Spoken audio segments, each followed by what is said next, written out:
అందరికీ నమస్కారం. తెలంగాణ రాష్ట్రంలో నిరుద్యోగ యువతకు సంబంధించిన ఒక ముఖ్యమైన ప్రకటన వెలువడింది. గ్రామ రెవెన్యూ వ్యవస్థను బలోపేతం చేసే దిశగా ప్రభుత్వం కొత్తగా గ్రామ పాలన ఆఫీసర్ జీపీఓ పోస్టులను సృష్టిస్తూ మొత్తం 10,954 పోస్టుల భర్తీకి ఆమోదం తెలిపినట్లు సమాచారం. ఈ నిర్ణయం రాష్ట్రంలోని గ్రామ పరిపాలన వ్యవస్థను మరింత సమర్థవంతంగా మార్చేందుకు తీసుకున్నదిగా పేర్కొనబడింది.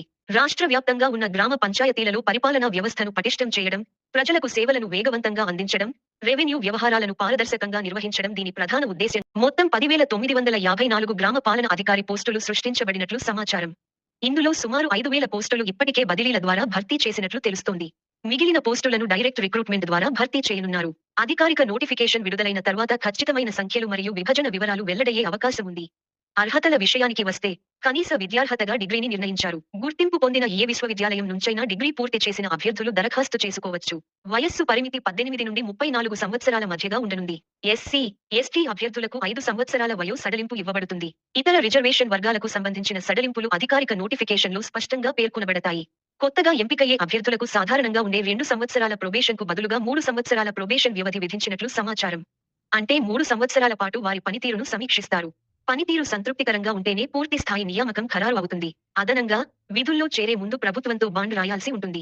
శిక్షణ పూర్తి చేసిన తర్వాత నిర్దిష్ట కాలం పాటు సేవ చేయాల్సి ఉంటుంది. మధ్యలో ఉద్యోగం వదిలిపెడితే శిక్షణ ఖర్చుతో పాటు ఇప్పటివరకు పొందిన జీతభత్యాలను తిరిగి చెల్లించాల్సి ఉండవచ్చు. పాత వీఆర్ఓలు మరియు వీఆర్ఏలకు కూడా ఈ ప్రక్రియలో అవకాశం కల్పించబడింది. డిగ్రీ లేకపోయినా, ఇంటర్మీడియట్తో పాటు 5 సంవత్సరాల అనుభవం ఉన్నవారిని బదిలీల ద్వారా పరిగణనలోకి తీసుకున్నట్లు సమాచారం.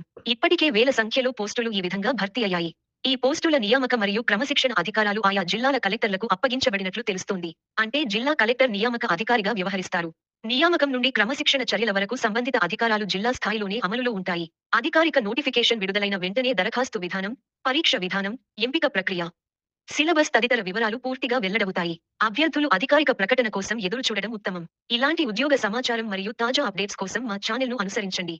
Yojana Vedika, empowering every Indian citizen with access to essential government schemes, from financial aid to housing and education.